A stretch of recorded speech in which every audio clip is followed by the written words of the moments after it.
Hello, hello, hello. It's me again, ang inyong driver na sweet lover na vlogger. Bagong lahat, shout out sa buong mundo at good day dyan. Good day sa buong mundo. At shout out sa Pilipinas, Luzon, Visayas, Mindanao. Mga busing, mga madam. Bago po ang lahat, please dalawin ninyo ang aking YouTube channel. Idi Makasilang po. At mag-subscribe po kayo. Click ang notification, makita nyo po yung all, tuldukan nyo lang po at nang makita nyo po lahat ng mga in-upload ko doon sa YouTube channel ko, Idi Makasilang. Maraming salamat po mga busing. Sa akin ng mga Facebook, maraming salamat po sa mga followers ko. Nang dahil po sa inyo, malaki po ang pagbabago ng aking Facebook. Maraming salamat po sa mga aking mga followers. Sa mga hindi pa po nag-follow, please like and share. At pakipalo na rin po ang aking Facebook. Mag-comment na rin po kayo at babasahin ko po mamaya mga busing, mga madam. Okay, pag-usapan natin to si Bato dahil talagang grabe ang protektado ng mga senador na tarting hudas na senador, mga busing, mga madam. Guruin mo wanted na si Bato, pero ang protekta ng mga senador na ito na tarting hudas, kasi lahat sila may mga kaso, mga busing, mga madam eh. 8 ang may kaso sa kanila.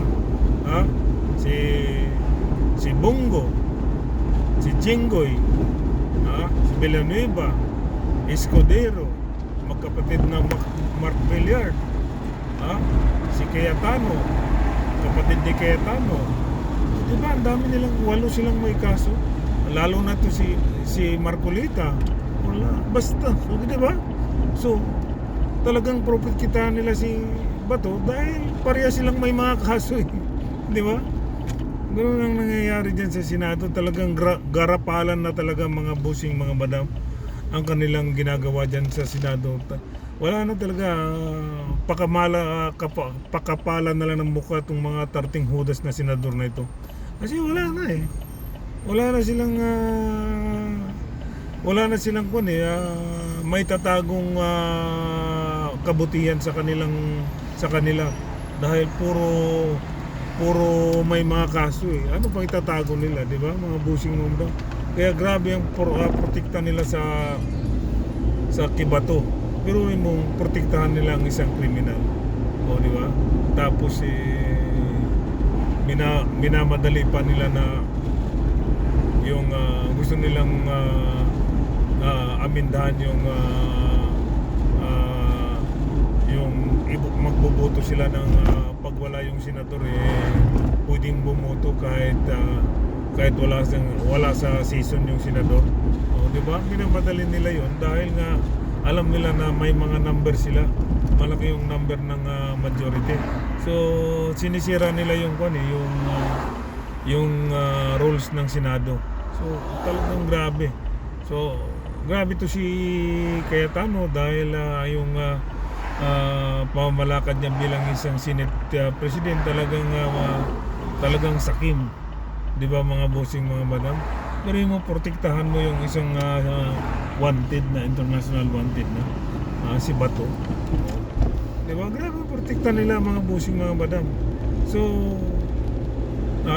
grabe protekta nila kasi by next week may makukulong din si Jingo Estrada, si Villanueva, tapos susunod na to si Bongo. Dapat lang, grabe yung mga kaso nila, mga bossing. Yan lang, grabe itong mga senador na ito na ang kakapal ng mga mukha. So dapat lang sila dapat lang na maparusahan dahil lumalabag sila sa batas nila. Minamadali nila yung amindahan yung pagboto na kahit wala yung senador, absent ng senador, wala doon sa forum, pagka may pwede silang bumoto. Di ba? Napakasimple lang yung ginagawa ni Cayetano, pero na kagaguhan, di ba, mga busing, mga madam? Kasi yung dati okay naman daw dahil iba naman yung dati kasi may COVID yun eh. So exception yun na pwedeng bumoto kasi may COVID, di ba, mga busing, mga madam? Wala talaga talaga sa ulog to si Cayetano. Kasi alam niya, pagka hindi nila minamadali, matatalo siya eh. Kasi tanggal na si Bato, ilan na lang sila, 12 na lang. O pag nawala si Estrada, 11 na lang, wala na. Panalo na yung minority. O pag tapos susunod pa si Villanueva, wala na talaga. So, grabe. Tapos si Marcolita pa sa nung kahapon, binabastos pa niya si Senator Ontiveros na sinabi na minamaliit niya dahil hindi daw abogado. Grabe, di ba? Ang bastos, di ba? Marcolita, ang bastos mo. Di ba? Minamaliit niya si Ontiveros na veterana na yan sa bilang isang politician na tagal na dyan sa Senado. Eh siya, wala pa siyang napatunayan dyan sa Senado eh. Di ba? Ano bang napatunayan dyan sa Senado? Kabago-bago pa lang yung Marcolitang bulldog na yan. Si Ontiveros may napatunayan na. Pinakulong niya si Kibuloy. Nang dahil sa kanya, siya ang nagpa-imbestiga kay Kibuloy. O di ba? O ano nangyari kay Kibuloy? Nakulong. O pinakulong niya yung mayor doon sa Pampanga. O di ba? Anong nangyari? O nakulong. O di ba? Life sentence ang kulong. Tapos yung mga iba pang tumaka, si Harry Roque, o di ba? Yan ang ebidensya na grabe si Ontiveros. Itong si Marcolitang bulldog, mayroon bang napatunayan? Wala, puro lang putak ng putak. Di ba? Tapos minamaliit niya si Ontiveros, hindi daw attorney. Mas maganda pa nga hindi attorney kasi matalino kasi itong si Marcolitang bulldog, wala naman napatunayan dyan sa Senado, puro lang putak ng putak. Di ba mga busing mga madam? Wala nga sa ulog tong mga 13 budas na ito. Di ba? Ngayon, ito si Robin Padilla, kakasuhan na ng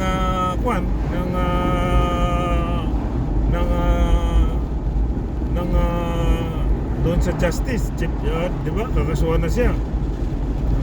Di ba? Di patay siya ngayon dahil ang ikakaso sa kanya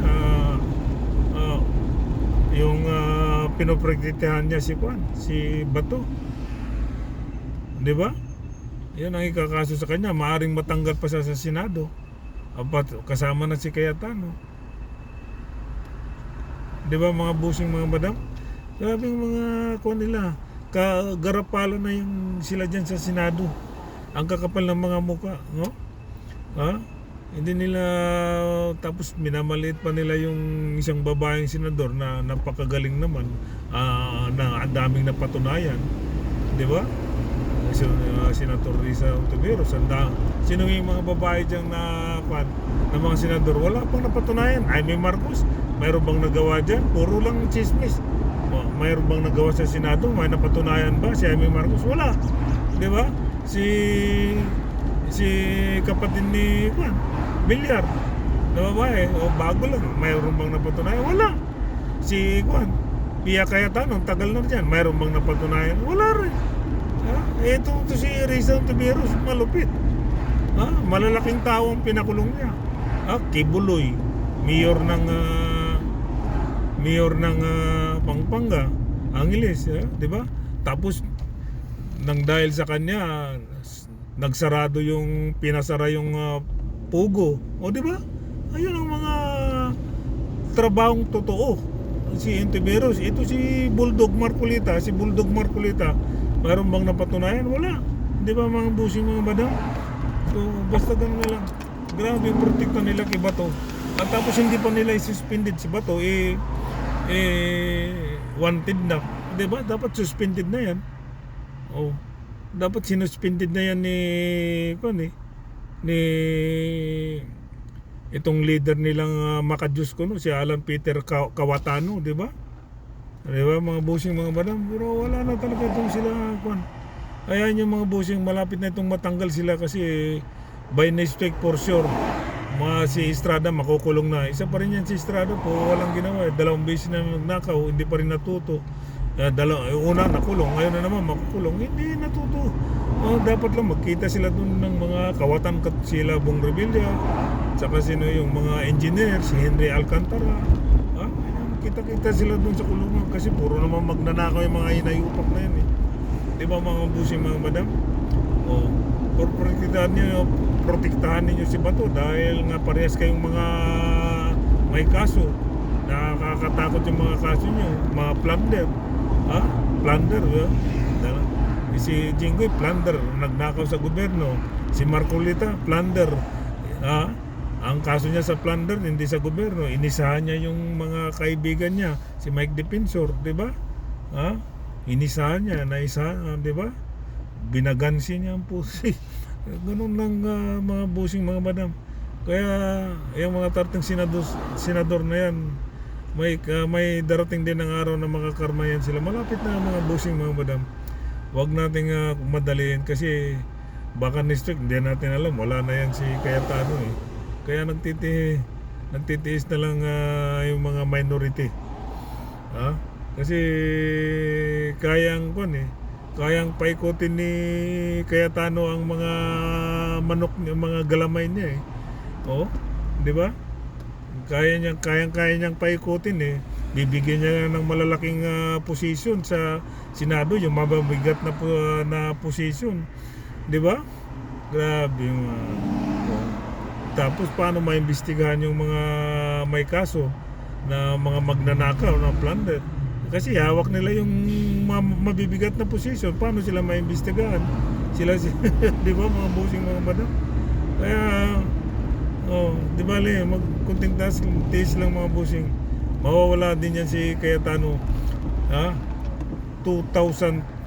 Ito lang yung malupit na simula nung eleksyon na itong year na ito. Itong mga senado na ito na pinaka worst na senado. Paano hindi worst ng mga senador? Tingnan mo mga bubo. Tingnan mo yung bubo, Robin Padilla, Marcolita. O di ba mga bubo? Sino pa? Si Bongo, napakalaking bubo. Wala, nanalo lang ng senador dahil sa tatay nilang mamamatay tao. Di ba?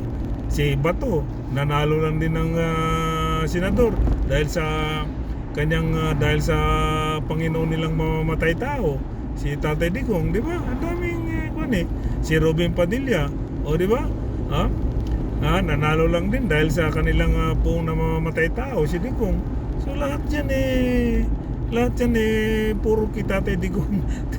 Kaya nakarma yung si Tatay Digong nila, tapos sumunod na naman silang makakarma, di ba? Ganyan talaga ang mga buhay ng mga halipak na yan eh. Kakapal ng mga mukha, mga busing mga madam eh. Di ba? Ayan nyo. May karma din yan sila. Protektahan nyo na ng todo yan si Bato. Kasi wala na kayong magagawa. Wanted na yan. Protektahan ninyo. At saka kayong mga 8 senador na may kaso, todo protektahan nyo sa sarili nyo. Kaya nyo ayaw umalis sa majority. Kasi nga nasa inyo lahat ang mga posisyon na malalaki sa Senado. So paano kayo maimbestigahan? Kayo, di ba? Nasa posisyon ninyo malalaking posisyon sa Senado eh. Di ba? Tingnan mo si Pia Cayetano. Anong binigay sa kanya ni Cayetano, ni Peter, yung kuya? Blue Ribbon, chairman ng Blue Ribbon, napakabigat yan. Di ba? Wala talaga. Tapos yung si Ligarda, pro tempore Senate President. Di ba, ang lalaki ng mga posisyon. Paano maimbestigahan niya na yung anak niya magnanakaw din? Di ba, 24 billion yung kaso niya sa Energy, Department of Energy. Pinapabalik yung 24 billion. Di ba, si Libiste, yung anak niya si Leandro Libiste. Kaya hindi talaga sila basta-basta maimbestigahan. Kasi yung mga malalaking posisyon na pusto dyan sa Senado, hawak nasa kanila lahat. So hindi nila maimbestigahan yung sarili nila. That's it. Kaya ang impeachment ni Sara Duterte, tatagal talaga yan. Talagang makakalimutan na lang yan. For sure. Kaya nga nila minamadali yung boto eh. Na kahit kahit makulong na yung sila Estrada, Villanueva, si Bato nagtatago, pwede silang buboto sa online hindi naman papayag yung mga minority dyan. That's unfair naman yun. Sinisira niyo ang rules ng Senado eh. Di ba mga busing mga madam? Talaga yan si Cayetano, ang kapal ng mukha. Bali wala sa kanya yung hiya niya. Ginagamit pa ang Diyos. itong Cayetano na to, ayaw mo, ang Diyos marunong tumingin at lumingon sa pinanggalingan niya, kung saan galing yan si Cayetano. So makakarma din yan mga busing mga madam, di ba? Sige, kayong mga 8 senador na may kaso na mga tarting hudas na senador, yung 8 dyan may mga kaso, protektahan nyo na lagi si Bato. Kasi hindi nyo na kayang kahit anong protekta nyo yan, wanted na yan, hindi na pwedeng bawiin ng ICC yung warrant of arrest niya. Di ba mga busing nga yan, hinahanap na nga, niread na nga yung kwan eh. Di ba, niread yung bahay ng tito ni Robin Padilla, doon pala nagtatago. Talagang may kaso na yan si Robin Padilla. Someday makakasuhan na yan, that's it. Bakit? Ilang term na lang yan si Robin Padilla, 2 taon na lang yan eh. Mananalo pa ba yan? Hindi na mananalo yan. Di ba? Pag wala na yan sa Senado, that's it. Tatanggal na yan. Makukulong yan. Puro lang kayabangan. Di ba mga busing mga badang? Kaya yung mga tarting senador na hudas, na ang 8 sa kanila